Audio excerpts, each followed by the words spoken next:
Silakan duduk semuanya. God bless you. Thank you tim Praise and Worship. Chris, boleh minta tolong pegangin sebentar. Oke, aku minta tolong Chris untuk bantu sebentar. Kamu bisa. Oke, hari ini aku kepingin taruh garis ini terlebih dahulu. Boleh ditaruh Chris? Thank you. Alright. Bulan ini kita sudah berbicara tentang apa? Perjalanan perubahan. Kita semua kepingin untuk punya hidup yang diubahkan. Kita semua kepingin untuk punya hidup yang lebih baik. Tapi sebelum aku masuk ke dalam firman hari ini, aku kepingin untuk welcome teman-teman yang baru pertama kali datang. Boleh kasih tepuk tangan untuk teman-teman yang baru pertama kali datang. Kalau di sebelah kalian ada orang yang mukanya kayaknya baru, kasih salam sama mereka, kasih tahu welcome atau welcome back. Senang sekali, ya semuanya enggak usah kasih salam, jangan semuanya salaman sama Kak Wiwi. Kak Wiwi ini enggak baru. Kayaknya kayak artis semua pengen salaman sama Kak Wiwi. Oke, kita bulan-bulan ini berbicara tentang perjalanan perubahan. Dan satu ayat yang kita sudah pakai bersama-sama apa? Roma 12 ayat 2. Roma 12 ayat 2, boleh dikeluarkan? Ini bisa nyala nggak? Oke, Roma 12 ayat 2. Aku harap kalian sudah mulai hafal ya. Kita baca sama-sama. Aku mulai ilangin banyak ini. Kayaknya lebih banyak garisnya daripada kata-katanya. Oke, kita baca sama-sama. 1, 2, 3. Janganlah kamu menjadi serupa dengan dunia ini, tetapi berubahlah oleh budimu sehingga kamu dapat membedakan manakah kehendak Allah, apa yang baik, yang berkenan kepada Allah dan yang sempurna. Amin. Puji Tuhan. Kasih tepuk tangan untuk diri kalian semua. Janganlah kamu menjadi serupa dengan dunia ini, tetapi berubahlah oleh pembaharuan budimu atau pikiranmu. Sehingga kamu dapat membedakan manakah kehendak Allah, apa yang baik, yang berkenan kepada Allah dan yang sempurna. Dan kita sudah melewati banyak sekali topik dari financial, dari sisi spiritual, physical, emotional, dan banyak sekali yang kita sudah lewati dan pelajari. Tapi hari ini aku mau ditur sedikit, ini di luar dari 7 topik yang aku sudah pilih. Aku merasa bahwa ini sangat penting sekali. Hari ini aku mau kita belajar bersama-sama bagaimana melawan godaan dan cobaan. Boleh katakan godaan? Bagaimana kita melawan godaan. Nah, hari ini aku kasih garis merah di kiri sini supaya kita bisa belajar bersama-sama lebih mengerti godaan itu apa sih. Nah, untuk mengerti godaan biar lebih gampang, aku kepingin kasihin sebuah cerita. Ada sebuah mitos dan legenda yang dipercayai oleh beberapa orang. Dan mitosnya itu adalah tentang Putri Duyung. Ada yang tahu Putri Duyung? Tahu? Ya, Putri Duyung. Little Mermaid, tahu ya? Ah, Little Mermaid. Tapi hari ini ceritanya beda dengan Little Mermaid. Karena itu filmnya Disney, itu yang kayak cinta-cintaan. Nah, ceritanya ini sebetulnya sedikit menyeramkan. Karena legendanya atau mitosnya itu mengatakan bahwa di laut kalau kita jadi pelayar, kalau kita naik kapal, di tengah-tengah perjalanan kita, kadang itu malam-malam bisa kelihatan Putri Duyung. Dan Putri Duyung ini walaupun kelihatannya sangat cantik, tapi sebetulnya berbahaya. Dan enggak cuma berbahaya aja dan enggak cuma cantik aja, tetapi ketika Putri Duyung ini bernyanyi, suaranya ini sangat mengikat. Nelayan-nelayan itu akhirnya menyetir kapalnya, dialihkan untuk pergi ke Putri Duyung ini. Dan yang terjadi adalah kapalnya tenggelam. Gak cuma kapalnya tenggelam, ada yang meninggalkan kapalnya, dia loncat, dia berenang ke Putri Duyung itu dan jatuh ke dalam kematiannya. Jadi Putri Duyung ini memberikan sebuah nyanyian yang sangat mengikat, sangat mempesona pelayar-pelayar ini. Nah, hari ini kenapa kok aku ceritain tentang mitos ini, walaupun aku enggak percaya sama mitosnya, tetapi ada sesuatu yang bisa dipelajari. Boleh aku minta tolong Jessica untuk ke sini? Ya jadi putri duyung lah, jadi putri duyung. Kan suaminya boleh ini putri duyung. Ya digoda. Nah, jadi godaan. Ketika pelayar-pelayar ini sedang malam-malam, mereka ngantuk, udah lama enggak ketemu orang, udah lama enggak ngelihat daratan, ada nyanyian putri duyung itu, dia melihat, waduh cantik putri duyungnya, suaranya enak putri duyungnya. Waduh, aku tak mendekat, dan ketika dia mendekat, dimakan sama putri duyungnya. Wah iya, jangan dicokot. Oke, tetapi tunggu di situ. Nah, apa hubungannya cerita ini dengan godaan? Apa hubungannya cerita ini dengan kehidupannya kita? Nah, seringkali godaan itu, sebetulnya godaan itu adalah lagu atau panggilan seperti panggilannya putri duyung ini. Di mana kita di mana kita dipanggil untuk mendekat ke sana dan untuk melewati garis ini. Dan ketika kita melewati garis ini, kita jatuh ke dalam sesuatu yang tidak baik. Kalau dalam kehidupan kita di dalam Tuhan, kalau di sini adalah hidup dalam kebenaran, berarti di baliknya garis ini adalah hidup di dalam dosa. Oke, terima kasih Putri Duyung, silakan kembali. Jadi ini adalah sebuah gambaran di mana godaan itu adalah lagu atau panggilan supaya kita ini melewati garis merah ini. Supaya kita ini melewati kehidupan kita yang benar ini, kita lewati supaya jatuh ke dalam hidup di dalam dosa. Dan yang menarik adalah godaan untuk setiap orang itu bisa berbeda-beda. Kalau aku boleh kasih beberapa contoh. Untuk beberapa orang panggilannya adalah untuk makan lagi atau makan terus. Udah kenyang tapi tergoda dipanggil untuk makan lagi. Enggak apa-apa, masih ada kue. Kuenya tambah lagi, tambah lama dipanggil kayaknya. Kalau pernah di sini ngelihat kue yang tahu itu kalorinya sangat tinggi, yang tahu itu coklatnya sangat banyak tapi lagi diet, ngelihat tuh kayak tertarik sekali, menggoda. Betul? Kita tertarik untuk pergi ke sana. Itu yang pertama. Atau mungkin ada yang godaannya adalah untuk tidur lagi. Mau bangun pagi sudah bangun, aduh enak tidur lagi. Atau males-malesan. Atau panggilan untuk jadi kaya. Udah enggak apa-apa, curi aja uangnya. Aduh enggak ada yang tahu kok uangnya. Godaan untuk dipanggil ke sana. Atau godaan untuk selingkuh. Udahlah sama yang itu aja. Pacarmu sudah tidak senang sama kamu, udah sama itu aja. Panggilan untuk pergi ke sana, godaan. Itu adalah beberapa contoh dari godaan. Godaan untuk mabuk-mabukan, godaan untuk merokok, godaan untuk nonton film porno, apapun itu adalah sebuah panggilan yang memanggil kita untuk pergi ke sana. Apa yang menggoda buat aku, belum tentu menggoda untuk kamu, betul? Di sini ada yang tergoda dengan kue. Ada yang enggak suka kue, tapi tergoda dengan yang lain. Mungkin dengan alkohol, atau mungkin dengan video game, atau nonton. Nah pertanyaannya adalah, kenapa kita ini tergoda? Kalau kita ada tergoda untuk makan terus, kepingin untuk makan terus, kira-kira kenapa kok kita tuh tergoda? Bisa jadi karena stres. Kita sudah belajar minggu-minggu yang lalu untuk mencari tahu. Kalau aku merasakan sesuatu sebetulnya apa sih yang aku rasakan? Bukan lapar, tapi ternyata stres. Jadi kepingin untuk makan terus. Kepingin untuk makan makanan yang sangat tidak sehat. Soto, pakai jeroan, tambah usus, pakai kerupuk. Ah itu dia. Sip, sip. Nah itu. Berarti kita sama-sama tergoda nih Kak Wiwi kayaknya. Tapi kalau ada yang tergoda untuk mencuri uang. Kenapa kok tergoda untuk mencuri uang? Iya, ternyata karena aku ini butuh uang. Oke. Kalau aku tergoda untuk selingkuh, kenapa kok aku tergoda untuk selingkuh?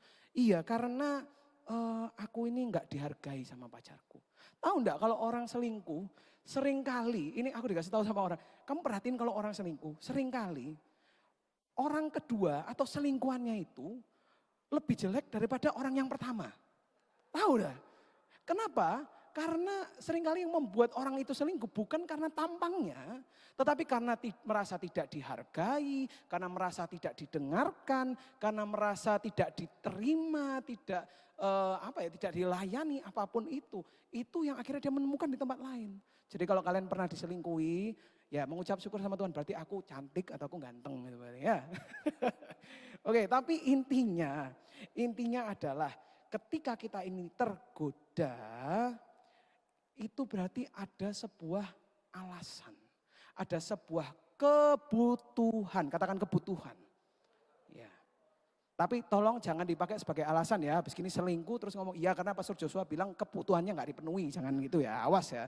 Oke, tetapi intinya adalah ada sebuah kebutuhan, maka dari itu kita tergoda. Kalau tidak ada kebutuhan, maka kita tidak akan tergoda. Dan kebutuhan ini adalah kebutuhan yang normal dan sesuai dengan desainnya Tuhan. Kalau aku boleh kasih beberapa contoh dari kebutuhan kita semua punya kebutuhan untuk diterima, betul? Kepingin untuk diterima sama komunitas kita, kepingin untuk diterima oleh orang lain. Kita punya kebutuhan untuk disayang, dikasihi, makanya kita kepingin untuk punya pacar. Waktu SMP, SMA ngeliat teman-teman, aku juga kepingin untuk disayang, tapi nggak laku. Tapi nanti waktu sudah kuliah ketemu, aku disayang. Sudah pacaran lama, sayang-sayangnya berkurang. Aduh kayaknya nggak sayang lagi, pindah lagi ke teman lain. Kenapa? Karena ada kebutuhan untuk disayang, untuk dikasihi. Kita punya kebutuhan untuk diakui. Wah kamu tuh hebat. Wah kamu itu luar biasa. Wah kamu itu orang yang pintar. Kita kepingin untuk diakui. Kita kepingin untuk berhasil. Melakukan sesuatu bisa berhasil. Pengen enggak? Pengen. Makanya kepingin untuk sukses. Kita kepingin untuk punya rasa tenang. Enggak usah kepikiran masalah. Enggak usah stres. Kita tenang. Kita kepingin untuk bisa istirahat. Tidurnya cukup. Enak, nyenyak. Kita juga ada kebutuhan untuk makan. Kebutuhan ini normal atau enggak? Normal. Kita semua diciptakan oleh Tuhan untuk punya kebutuhan ini. Tetapi yang jadi masalah adalah ketika kita punya kebutuhan dan kita cari di tempat yang salah. Kita punya kebutuhan untuk diterima dan teman-teman kita di sekitar kita ngomong kalau kamu enggak ngerokok, kamu enggak tak terima, kamu enggak keren. Jadi apa yang terjadi? Kita jatuh ke dalam rokok, kita jatuh ke dalam godaan. Kenapa? Karena ada kebutuhan. Aku kepingin untuk diterima. Atau mungkin kita stres, kita patah hati, yang seharusnya tenang, yang seharusnya disayang, dikasihi, kita stres. Ada kebutuhan, tidak terpenuhi, cari tempat yang salah. Kita minum alkohol sampai mabuk-mabukan. Betul? Ada kebutuhan, cari di tempat yang salah. Itu yang berbahaya. Pertanyaannya adalah kalau ada godaan di dalam kehidupan kita, apakah berarti kita ini berdosa? Ya atau tidak? Kalau ada godaan dalam hidup kita, apakah berarti kita berdosa? Kalau ada cewek cantik lewat dan aku lihat, apakah berarti aku berdosa? Belum tentu, betul sekali. Thank you Kak Wiwi, belum tentu. Kenapa kok kita belajar, kenapa kok belum tentu? Karena godaan itu cuma panggilan. Godaan itu cuma suara. Tapi apa yang kita lakukan ketika kita mendengar suara dan panggilan itu yang menentukan berdosa atau tidak. Betul? Kalau aku melihat ada cewek cantik dan aku cuma lihat terus aku kembali ngeliat ke Jessica yang betul-betul cantik. Wah, ya Kak, ya soalnya istriku guys, makanya harus ngomong gitu. Tapi intinya kalau aku cuma melihat, oh ya ada cewek cantik terus ngeliat kayak gini. Apakah berdosa? Enggak. Tetapi ketika aku memilih untuk lihat ada cewek cantik, aku liatin terus, aku pikirin terus, aku mulai mengingini, oh ya sabar Bu, sabar. Contoh. Kalau aku semakin mengingini dia, disitulah dimana aku terjatuh ke dalam godaan. Godaan itu tidak dosa, tetapi apa yang kita lakukan itu bisa menentukan itu yang bisa jadi dosa. Nah, kalau ada pikiran kotor yang masuk dalam pikiran kita, dalam kepala kita, dan kita mengingini itu, kita pikirkan terus kita nikmati pikiran kotor itu, itulah yang namanya dosa. Kita sudah jatuh ke dalam godaan itu. Dan kita sudah belajar bersama-sama dari pelajaran yang sebelum-sebelumnya bahwa kita tidak harus apa? Menerima semua yang kita pikirkan, tidak harus percaya semua yang kita rasakan. Kalau ada pikiran yang enggak benar, ada pikiran yang kotor, bukan berarti sekarang aku enggak punya kuasa. Bukan, ya sudah, udah masuk kok sekalian aja. Bukan berarti itu. Kita punya kuasa untuk menolak, kita punya kuasa untuk ngusir. Ini aku usir nih pikiran kotor. Aku enggak mau mikirin yang ini, aku mau mikirin yang benar. Aku enggak mau ngerasain stres ini, aku mau merasakan yang benar. Aku mau merasakan damai sejahtera sesuai dengan kebenaran Tuhan.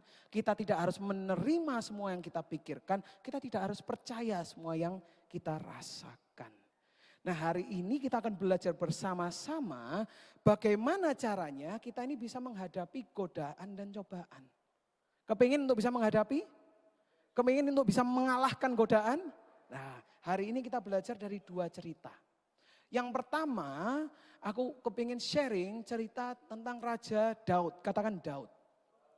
Suatu hari Raja Daud ini, bangsa Israel itu sedang berada dalam peperangan. Dan di tengah-tengah peperangan ini, Daud ada di istananya, dia lagi jalan-jalan di atas atap. Dan waktu dia jalan-jalan, lihat lagi ini, ternyata ngelihat ada cewek lagi mandi. Nah, waktu dia melihat ada cewek lagi mandi ini, bukannya dia melihat ke tempat yang lain, malah dia liatin terus. Sudah dilihatin terus, dia mengingini cewek ini. Akhirnya dia membawa cewek ini, ditanya, ini istrinya siapa sih? Ternyata cewek ini sudah punya suami.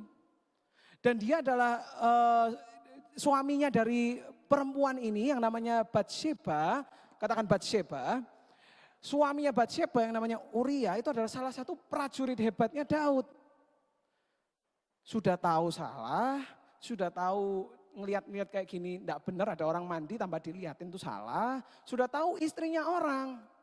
Dia tetap memutuskan untuk tidur sama cewek itu. Istrinya orang. Sampai suatu hari istrinya ini hamil. Istrinya Uria hamil dengan Daud. Kalau tahu hamil berarti itu bukan dalam jangka 1 minggu guys. Berarti lama itu kejadiannya. Lama. Sampai ketahuan hamil, bingung dia mau ngapain. Akhirnya panjang lebar dia memutuskan, dia ngomong sama komandan jenderal tentaranya dia ngomong, gini deh, kamu panggil si Uria, taruh dia di paling depan, barisan paling depan waktu berperang. Waktu kalian maju, kamu tahu kan orang-orang yang banyak musuhnya di mana? Bawa ke situ. Waktu dia sudah maju, kalian semua lari ke belakang. Nah, itu. Kayak mainan anak-anak ya. Lari gitu. Tapi waktu itu dia merencanakan gitu ya, supaya Uria ini nanti mati. Dia bilang, kamu maju, waktu dia sudah berperang, kalian mundur. Nanti mati dia. Dia sudah merencanakan dan terjadi seperti apa yang direncanakan oleh Daud. Dan setelah terjadi itu, akhirnya Daud mengambil Batsheba sebagai istrinya. Hari ini coba kita pelajari kesalahannya Daud itu apa. Nomor 1 kesalahan yang mungkin tidak kelihatan adalah dia berada di istana. Tahu enggak bahwa kalau waktu mereka itu lagi perang, semestinya Daud itu ada di medan perang bersama dengan tentaranya. Sebagai raja harusnya ikut berperang, karena dia adalah raja yang suka ikut berperang. Tapi kok pas yang ini dia enggak berperang, dia malah nunggu di istana. Kesalahan nomor 2 adalah ketika dia melihat ada cewek lagi mandi, dia enggak lari, dia enggak menyingkirkan matanya atau apa, dia malah ngeliatin terus. Kesalahan ketiga sudah tahu istrinya orang, tetap mau diambil sebagai punyanya dia. Dan yang terakhir sudah tahu itu salah, dia merencanakan untuk menutupi kesalahannya dengan cara yang lain. Dengan cara yang lebih buruk lagi. Itu cerita dari Daud. Dan yang kita bisa pelajari dari cerita ini adalah, boleh next? Wrong place, wrong time can make you choose the wrong thing. Ketika kita dari tempat yang tidak tepat, di waktu yang tidak tepat, bisa membuat kita memilih pilihan yang salah. Kalau kita tergoda, udah tahu kita ini gampang tergoda waktu kita sendiri, waktu sendirian, terus kita menyendiri di rumah tanpa orang-orang, gampang enggak untuk jatuh dalam godaan? Gampang. Wrong place, tempat yang salah, waktu yang salah, membuat kita mengambil keputusan yang salah. Nah, yang kedua, cerita yang kedua, aku kepingin kita belajar bersama-sama dari Yusuf, katakan Yusuf. Nah, kita sudah belajar tentang Yusuf dalam minggu-minggu yang lalu, tapi hari ini aku mau mengulang lagi. Yusuf ini adalah orang yang muda, orang yang ganteng, orang yang pinter, badannya bagus. Kepingin enggak punya pacar kayak gitu? Kepingin enggak punya suami kayak gitu? Istri-istri langsung, ya pengen, ya suruh olahraga. Tapi Yusuf ini adalah orang yang sangat tampan, orang muda yang pintar. Dan dia ini dijual oleh kakak-kakaknya menjadi budak untuk Potifar. Dan yang terjadi adalah ketika dia bekerja sebagai budak dalam rumahnya Potifar, Tuhan menyertai dia dan semua yang dilakukannya menjadi berhasil, semua diserahkan kepada dia. Udah deh kamu yang urusin deh rumahku, Yusuf urusin deh. Tetapi ada sebuah masalah di rumah itu, yaitu adalah Yusuf ini sering digangguin sama Bu Poti. Dan Bu Poti ini seneng sama dia, pengen ngajak tidur bareng. Dan tiap hari digoda, tiap hari dirayu. Yusuf mau atau enggak? Enggak mau. Dan Bu Poti ini bukan tante-tante loh, Bu Poti ini orang yang cantik. Istrinya jenderal di Mesir ini, cantik orangnya. Tapi Yusuf menolak. Sampai suatu hari waktu di rumah itu enggak ada orang, wrong place, wrong time, tempat yang tidak tepat, waktu yang tidak tepat. Bu Poti ini deketin Yusuf, diajak tidur lagi. Ayolah sambil dipegangi bajunya. Tetapi ketika itu terjadi, apa yang dilakukan oleh Yusuf? Dia melepaskan bajunya dan dia lari. Dia lari keluar dari tempat itu. Yusuf meninggalkan bajunya, jubahnya, dan dia lari meninggalkan godaan itu. Bagaimana caranya kita ini bisa menghadapi godaan atau cobaan. Dan kita akan belajar dari keberhasilannya Yusuf dan kegagalannya Daud. Dan ada 4 kunci, boleh dibuka, 4 kunci melawan godaan. Dan yang pertama adalah menjauh dari garis. Seringkali kalau ada sebuah garis, kita tuh bukan suka menjauh, tapi suka mendekat. Siapa yang di sini kalau ngantri, ada garis di situ, jaraknya segini, kalian deket-deket, ayo, ada yang kayak gitu? Atau kalau kalian nyetir, di tengah-tengah lagi macet, orangnya maju dikit, kalian ngapain? Ikut maju, betul? Walaupun majunya cuma 5 cm, kalau enggak deket itu rasanya enggak enak, betul? Nah itu ada kayaknya harus itu. Seringkali kita tuh suka untuk mendekati garis. Atau kalau kita pergi ke mall, kita naik di lantai 2 atau lantai 3. Biasanya kalau kita ngeliat ke bawah, depan ini ada apa? Ada pegangannya, betul kan ya? Ada kaca gitu. Dan biasanya di kaca itu ada peringatan, tidak boleh bersandar. Tapi apa yang kita lakukan? Bersandar. Kenapa kok kita bersandar pada batasan itu? Karena bersandar itu enak. Nunggui istri shopping enak bersandar gini, betul? Nah tapi seringkali ketika kita sama dengan garis ini, seringkali kalau kita ngeliat garis, kita tuh suka bersandar di garis. Kita tuh suka hidup dekat-dekat dengan garis. Makanya kalau kita yang di sini yang sudah pacaran, siapa yang sudah pacaran? Ya kalau sudah menikah sudah pacaran. Yang lagi nyari pacar, angkat tangan ada? Ya nanti saya carikan ya. Tapi intinya adalah ketika orang-orang itu mulai pacaran, ada satu pertanyaan yang biasanya pasti keluar, yaitu adalah how far is too far? Atau kalau aku translate ke bahasa Indonesianya, seberapa dekat aku bisa dekat-dekat sama garis ini sebelum aku nyebrang ke sebelah? Seberapa? Kayak gini boleh? Kayak gini boleh? Atau gini boleh? Pegangan tangan boleh? Peluk-pelukan boleh? Cium-cium boleh? Biasanya itu pertanyaannya yang keluar. Kenapa? Karena kita kepingin untuk bisa mendekati garis. Tapi kita enggak kepingin untuk jatuh, betul? Tapi semakin dekat, semakin enak kayaknya. Mencobai hidup kayaknya, berdiri di pinggir seperti ini. Betul enggak? Betul apa betul? Betul. Kalau kita mau untuk kalau kita mau melawan godaan, kita harus belajar untuk menjauh dari garis. Kenapa? Karena banyak orang yang jatuh ke dalam godaan karena mereka berusaha untuk hidup dekat dengan garis ini. Mereka berusaha sedekat mungkin dengan garis itu tapi tidak jatuh. Akhirnya apa yang terjadi? Dia jatuh. Nah, hari ini aku pengen kasihin sebuah pelajaran untuk kita ingat-ingat bahwa lebih gampang untuk lari dari godaan daripada untuk melawan godaan. Kita belajar dari Yusuf ketika dia dirayu-rayu sama Potifar. Apa yang dia lakukan? Dia lari. Kenapa? Karena lebih gampang untuk kita lari daripada kita melawan. Seringkali yang terjadi adalah kita ini sok hebat. Alah, godaan gini toh aku bisa. Bisa lah, gampang kok godaan ini. Alah, pacaran ini enggak apa-apa, aku gandengan aja enggak apa-apa kok, enggak masalah kayak gitu. Kita sok bisa, tapi lama-kelamaan kita enggak sadar bahwa kita ini lama-lama ketarik. Kita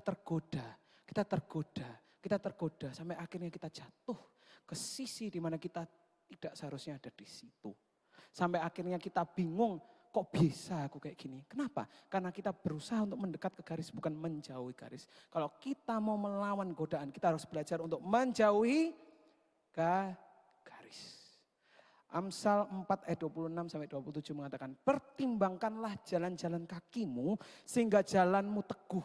Janganlah menyimpang ke kanan atau ke kiri, jauhkanlah kakimu dari yang jahat. Sebisa mungkin kamu jauhkan, kalau kamu tahu bahwa kita ini tergoda dengan kue itu, ya jangan deket-deket kuenya.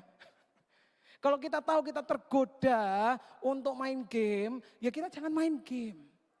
Kita berusaha gimana caranya supaya kita bisa menjauhi garis itu. Kalau kita tahu kita ini punya kelemahan dengan pacar kita untuk pegang-pegang. Apakah berarti sekarang aku, ya enggak apa-apa deh kalau gitu kita tetap di sini aja ya. Aku berusaha kok, bisa ya. Fighting. Bisa. Enggak bisa. Karena godaan itu menarik sekali. Dan ini yang lebih lebih menarik lagi. Semakin kita menjauhkan diri dari godaan, semakin kita tidak tergoda. Betul? Karena suaranya semakin kecil. Menjauhi garis, jauhkanlah kakimu dari yang jahat, jauhilah kakimu dari godaan-godaan yang ada di dalam kehidupan kita. Kalau kita mau untuk melawan godaan, kita harus menjauh dan membuat yang namanya batasan. Katakan batasan. Walaupun garisnya ada di situ, kita perlu untuk buat batasan di sini. Kenapa? Supaya aku tahu untuk tidak deket-deket ke situ. Ibaratnya kalau kita punya rumah dan kita punya anak-anak, yang sini kalau ada yang punya anak, kalau anaknya masih kecil suka main di taman, perlu yang namanya pagar. Kenapa kok perlu pagar? Kalau anak itu lari-lari dan dia tidak ada pagar, dia bisa lari ke tengah jalan dan ditobruk. Mencelakakan anak ini. Sama dengan hidup kita, kalau kita mau hidup kita tidak seperti itu, kita harus pasang pagar. Kadang kita pikir kalau aku pasang batasan, itu kayak membuat aku sesek, kayak tidak bisa kemana-mana, ini tidak bisa ini, tidak bisa itu. Tetapi justru ketika kita punya pagar, itu memberikan kebebasan, tahu ini loh yang boleh. Oh di sini, oh aku bisa main-main di sini, aku bisa lari-lari di sini. Karena aku tahu batasannya di mana. Yang penting aku tidak deket-deket sama itu. Betul? Yang kedua, kalau kita selain menjauh dari garis, kita juga perlu untuk memikirkan harga yang harus dibayar. Seringkali yang terjadi dengan godaan adalah kita mendengarkan tanpa memikirkan harga yang harus dibayar. Ketika Daud jatuh ke dalam godaan itu, kenapa? Karena Daud tidak memikirkan apa yang akan terjadi. Dia enggak pakai mikir, pokoknya ngelakukan. Pokoknya kepinginnya apa, aku lakukan. Enggak pakai mikir. Tetapi kalau kita mau untuk menghadapi yang namanya godaan ini, kita harus belajar untuk memikirkan harga yang harus dibayar. Karena apa? Setiap godaan akan selalu ada resiko dan akibatnya. Semua godaan ada resiko dan ada akibatnya. Coba kita berpikir kalau ada sebuah godaan, pikir dulu. Bagaimana kalau sampai skenario terburuk itu terjadi? Bagaimana kalau sampai aku melakukan itu dan cewek itu sampai hamil? Bagaimana kalau aku melakukan itu, aku mencuri uang itu terus aku ketahuan dan aku dipecat? Bagaimana kalau sampai aku melakukan ini dan aku jatuh ke dalam godaan, aku kehilangan reputasiku, nggak dipercaya lagi? Gimana kalau aku melakukan itu terus aku sampai di penjara? Kita memikirkan harga yang harus dibayar supaya apa? Supaya kita tahu itu hal yang nggak benar sebetulnya. Kadang kita ini nggak pakai mikir, ketok enak aja. Kelihatannya enak, jadi aku mau ke sana. Tapi ternyata resikonya sangat besar. Harga yang harus dibayar sangat besar. Nah, bilangan 32 ayat 23 mengatakan tetapi kalau kalian tidak melakukannya, kalian berdosa terhadap Allah dan kalian apa? Pasti akan menanggung akibatnya. Bukan Tuhan tidak memaafkan, ini bukan berbicara tentang keselamatan atau dimaafkan atau tidak. Tetapi apa yang kita lakukan selalu ada akibatnya atau konsekuensi. Jadi sebelum kita tergoda, kalau kita sudah tahu itu kelemahan kita, pikir dulu, ini apa ini nanti harga yang harus dibayar? What is the worst scenario? Apa yang skenario paling buruk yang bisa terjadi? Aku enggak mau kayak gitu, udah aku mending menjauh aja. Ketika kita mengingat bahwa ada harga yang sangat besar yang harus dibayar, itu akan membantu kita untuk melawan yang namanya godaan. Apa yang akan terjadi, berapa harga yang harus dibayar. Yang ketiga, yang kita perlu kunci untuk melawan godaan adalah apa? Merencanakan jalan keluar. Merencanakan jalan keluar. 1 Korintus 10 ayat 13 mengatakan pencobaan-pencobaan yang kamu alami ialah pencobaan-pencobaan biasa. Yang tidak melebihi kekuatan manusia sebab Allah setia dan karena itu ia tidak akan membiarkan kamu dicobai melampaui kekuatanmu. Pada waktu kamu dicobai, ia akan memberikan kepadamu jalan apa? Keluar. Sehingga kamu dapat menanggungnya. Sebelum cobaan dan godaan itu datang, rencanakan nanti apa yang perlu aku lakukan. Rencanakan jalan keluarnya. Seringkali susah untuk mencari jalan keluar ketika kita sudah di tengah-tengah masalah itu. Ketika kita sudah kena godaan itu yang sangat memikat, susah untuk mikirin jalan keluarnya, maka dari itu kita perlu untuk rencana sebelum itu terjadi. Supaya ketika itu terjadi kita sudah tahu mau ngapain. Kita merencanakan jalan keluarnya kita. Susah sekali untuk tidak mencuri uang kalau kita ini butuh uang, betul atau enggak? Kalau kita butuh uang dan di situ ada uang yang sangat banyak, susah untuk kita menolak untuk mengambil uang itu. Susah untuk kita nolak pacarnya kita kalau sudah di kamar berdua sendiri, betul? Maka dari itu perlu direncanakan sebelum itu terjadi. Karena lebih gampang kalau belum terjadi, supaya kalau terjadi sudah siap. Kalau terjadi sudah siap, sudah tahu harus ngapain. Kalau kita tahu, kalau kita berdosa ketika kita sendirian, maka kita sudah merencanakan hari itu tidak boleh sendirian. Maka dari itu penting juga kita untuk punya yang namanya komunitas. Kita punya teman. Karena apa? Godaan itu seringnya datang ketika kita sendiri. Kalau singa nyari mangsa, nyarinya yang bareng-bareng atau nyarinya yang sendiri? Yang sendiri. Karena sendiri itu lebih lemah daripada bareng-bareng. 2 kerbau yang lemah kalau bareng-bareng jadi kuat. Betul enggak? Makanya itu penting untuk kita datang ke gereja, menjadi bagian dari gereja. Itu untuk apa? Untuk punya teman-teman komunitas berdiri bersama. Supaya bisa melawan godaan yang ada dalam kehidupannya kita. Untuk supaya kita bisa jujur sama teman kita. Aduh aku lagi struggle nih sama ini, bantuin aku dong. Aku enggak bisa sendiri nih. Kalau aku di rumah nanti aku galau-galau sendiri, nangis-nangis sendiri. Udah mending aku sama kamu aja deh. Kita punya teman yang bisa membantu kita. Sebelum terjadi, kita merencanakan terlebih dahulu. Dan yang terakhir adalah memenuhi dengan apa? Firman Tuhan. Memenuhi hidup kita dengan firman Tuhan. Matius 4 ayat 3 sampai 10. bercerita tentang bagaimana Yesus, dia ada di padang gurun dan dia dicobai oleh iblis. Dan setiap kali dia dicobai, di ayat yang ketiga, boleh next? Ayat ketiga dikatakan, lalu datanglah si pencoba itu dan berkata kepadanya, jika engkau anak Allah, perintahkanlah supaya batu-batu ini menjadi roti. Waktu itu dia udah puasa 40 hari. Enggak makan lama, lapar enggak? Kalau kalian enggak makan 40 hari lapar enggak? Lapar banget pasti. Dia udah lama enggak makan, tetapi Yesus menjawab kepada pencoba ini, ada tertulis manusia hidup bukan dari roti saja tetapi dari setiap firman yang keluar dari mulut Allah. Ketika dicobai oleh iblis, apa yang dilakukan oleh Yesus? Yang menjawabnya dengan firman Tuhan. Ketika kemudian iblis membawanya ke kota suci dan menempatkan dia di bubungan bait Allah. Lalu berkata kepadanya, jika engkau anak Allah, jatuhkanlah dirimu ke bawah. Sebab ada tertulis mengenai engkau, ia akan memerintahkan malaikat-malaikatnya. Dan mereka akan menatang engkau di atas tangannya. Supaya kakimu jangan terantuk kepada batu.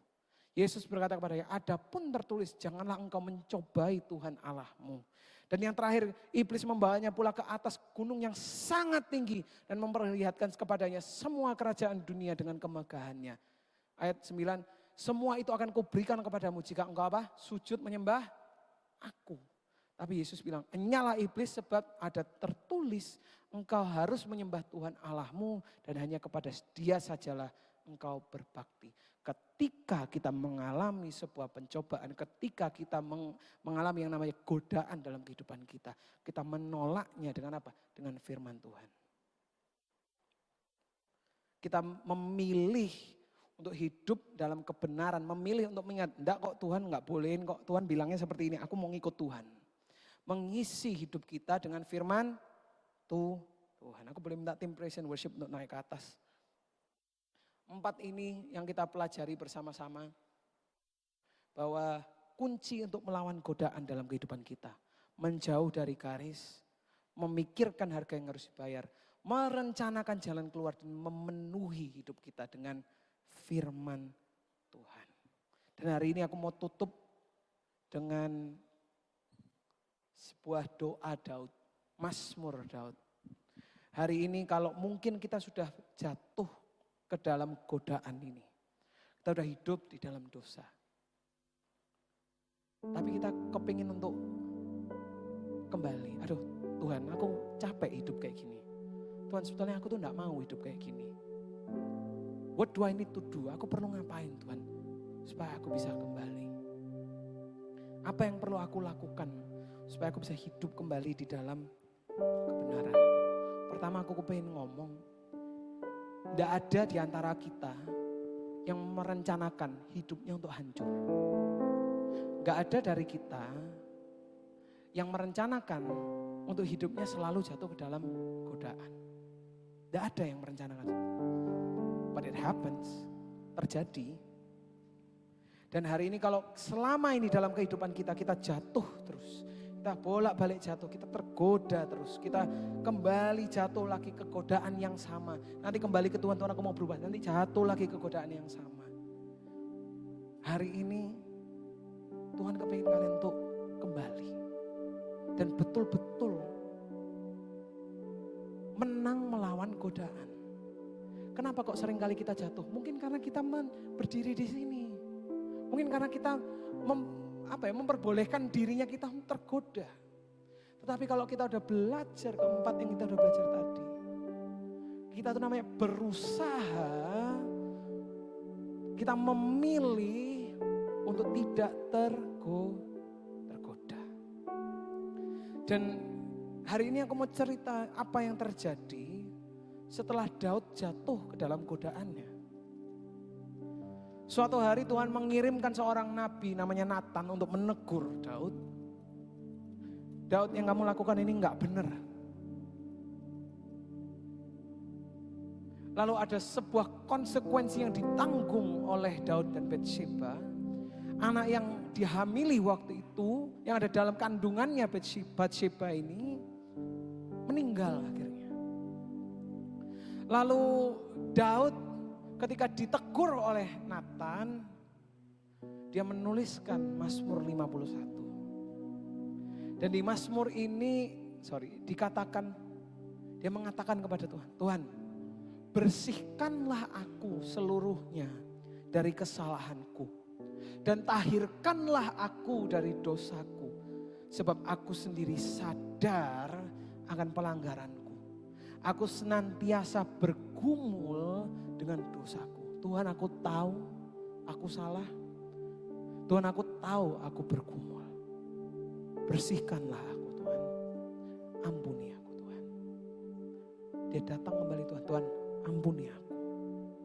Tuhan, sucikan aku. Aku orang bersalah. Aku sudah berdosa.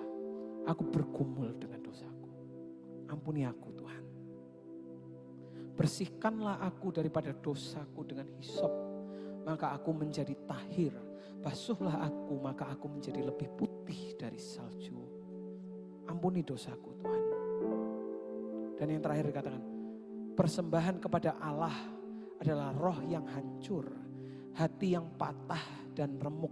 Ya Allah, takkan engkau hina. Maksudnya bukan berarti aku menghancurkan rohku baru aku kasih sama Tuhan. Tapi di sini dia berkata bahwa aku berserah kepada Tuhan. Tuhan, rohku yang hancur, hidupku yang hancur, hati yang patah, hati yang remuk ini Tuhan. Ini adalah persembahan bagimu. Tuhan, aku bertobat, aku bersalah, aku minta ampun. Ampuni aku Tuhan. Dan inilah hidupku. Tidak cuma minta ampun, tidak cuma minta Tuhan untuk menyucikan kita, untuk mengampuni kita. Tapi one step further, dia bilang, ini persembahan hidupku. Ini Tuhan, aku serahkan hidupku. Dan apa yang terjadi ketika dia menyerahkan hidupnya, ketika dia memilih untuk aku tidak mau kembali lagi ke garis itu. Tuhan memakai Daud dan Batsheba dengan luar biasa. Kalau ada yang tahu anaknya Daud dan Batsheba siapa namanya? Salomo. Itu adalah anak kedua. Yang pertama yang meninggal, anak yang kedua. Apa yang dulunya hancur, Tuhan bisa pakai untuk mendatangkan kebaikan dalam kehidupanmu. Dan kalau kalian telusuri dari Salomo sampai turun temurun, itulah garis keluarga yang dipilih oleh Tuhan untuk apa? Untuk sampai pada akhirnya bapaknya Yesus. Tapi keputusan dimulai dari sekarang. Mau enggak untuk hidup tidak lagi dalam godaan itu, tapi hidup dalam kebenaran. Amin. Boleh kita bahkan berdiri bersama-sama? Hari ini kita akan menyanyikan bersama-sama. Kalau kita semua mau, Tuhan, aku mau untuk menyerahkan hidupku. Aku mau untuk hidup tidak lagi ditarik oleh godaan. Godaan tetap ada. Godaan tetap kadang kepingin. Tetapi aku memilih untuk hidup untuk Tuhan. Kalau itu kalian hari ini, aku kepingin untuk mengajak kalian semua untuk menyanyikan sebuah lagu yang mengatakan, ku berikan hatiku dan jiwaku semuanya bagimu Tuhan. Amin. Boleh kita nyanyikan bersama-sama. Ku berikan hatiku dan jiwaku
hidup untuk memuaskan kedaginganku, untuk memuaskan keinginanku, tapi aku hidup untuk Engkau. If that's you, kalau itu adalah kalian, taruh tangan kalian di hatimu. Yes. Tuhan, hamba-Mu berdoa untuk semua tangan-tangan yang ada dalam hati. Kalau ada sebuah keinginan untuk tidak lagi hidup sama seperti dunia ini, tidak lagi hidup untuk kedagingan kita, Tuhan. Biarlah Engkau yang menuntun mereka hari demi hari, memberikan mereka kekuatan, mengingatkan mereka bahwa Tuhan punya rencana yang lebih baik. Biarlah Engkau yang menuntun kami hari demi hari, Tuhan, untuk menjadi serupa dengan Engkau, untuk menjadi lebih lagi kepada Engkau, untuk menjadi orang yang lebih lapar dan haus akan kebenaran. Dan biarlah kehidupan kami menjadi sebuah kesaksian hidup akan kebesaran-Mu dalam kehidupan kami. Menjadi kesaksian hidup akan kebenaran-Mu dalam kehidupan kami. Biarlah kami menjadi terang dimanapun kami berada, menjadi garam dimanapun kami berada, Tuhan. Biar ketika orang-orang melihat, mereka bisa melihat bahwa orang ini adalah orang yang disertai oleh Tuhan. Yes, kami mengucap syukur, Tuhan. Cobaan memang ada, tetapi kami memilih untuk hidup dalam kebenaran. Kami memilih untuk hidup bagi-Mu. Ampunilah semua kesalahan-kesalahan kami. Dan kami mengucap syukur bahwa Engkau adalah Tuhan yang telah menyucikan kami. Terima kasih Tuhan. Terima kasih atas pengampunan. Yes, Lord. Terima kasih Bapak. Inilah doa kami Tuhan.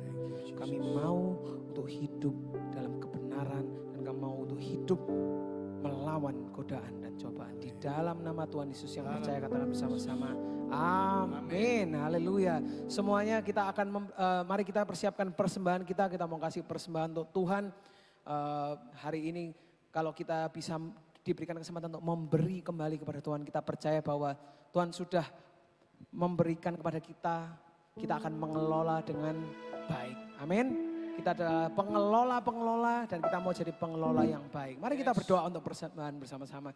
Tuhan, kami mengucap syukur kalau hari ini kami diberikan kesempatan untuk memberikan kepada Engkau sedikit dari apa yang telah Engkau percayakan kepada kami. Kami mau untuk menjadi pengelola yang luar biasa, pengelola yang setia kepada Engkau Tuhan. Dan hari ini biarlah kami memberi penuh dengan sukacita dan pengucapan syukur atas semua kebaikan-Mu di dalam kehidupan kami. Di dalam nama Tuhan Yesus yang siap untuk memberikan persembahan, katakan bersama-sama amin. Kalian bisa memberikan persembahan di depan dan kita akan memuji menyembah Tuhan bersama-sama.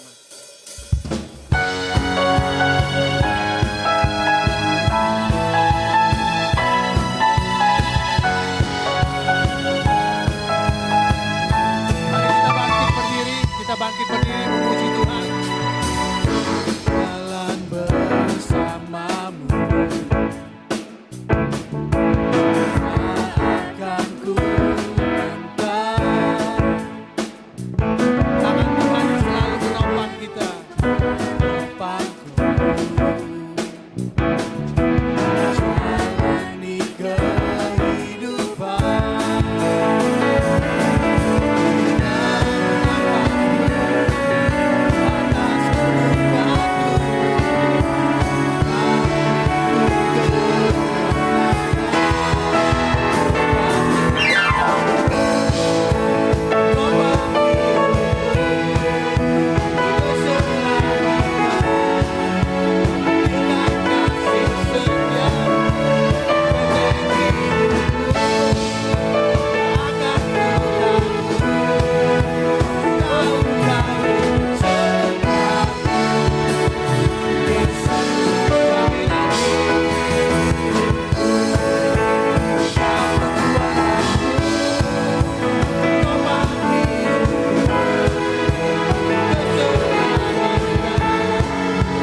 kita pulang aku mau kasih beberapa pengumuman. Yang pertama adalah kalau kalian kelewatan pesan-pesan dari minggu-minggu yang sebelumnya dan kalian mau ngikutin, kalian bisa buka di YouTube @4.surabaya. Bisa dikeluarkan? @4.surabaya, kalian bisa nonton di situ. Kita udah belajar bersama-sama tentang physical health, mental health, emotional health, dan berbagai-bagai macam. Kalian bisa akses firman-firman itu di YouTube kita. Dan yang kedua adalah untuk teman-teman yang baru pertama kali hadir, nanti kalian bisa ke belakang untuk mendapatkan sedikit souvenir, sebuah buku. Nanti bisa minta di usher di belakang yang bawa sign kotak-kotak itu. Dan yang terakhir adalah kalau ada yang mau didoakan, kalian bisa datang ke salah satu usher yang membawa tulisan, "Do you want us to pray for you?" untuk mau didoakan. Kalian bisa datang ke situ, nanti kalian, oh ya boleh diangkat, yang merah itu. Kalau kalian mau didoakan, datang ke Billy, kalian nanti Billy akan bawa kalian ke aku, nanti aku akan doakan. Oke, siap untuk pulang? Yuk kita doa bersama-sama, mari kita angkat tangan kita bersama-sama. Tuhan, kalau sebentar kami akan meninggalkan tempat ini, biarlah Engkau yang memenuhi setiap kami dengan kasih-Mu, damai-Mu, dan sukacita-Mu. Biarlah Engkau yang terus menyertai kami hari demi hari, di dalam apapun yang kami lakukan Tuhan, pekerjaan kami, studi kami, dalam keluarga kami, dan biarlah apapun yang kami lakukan menjadi berhasil, menjadi berkat dimanapun kami berada, dan membawa perubahan kemanapun kami berada. Terima kasih Bapa, di dalam nama Tuhan Yesus, yang percaya katakan bersama-sama, amin. God bless you, happy Sunday, sampai ketemu minggu depan.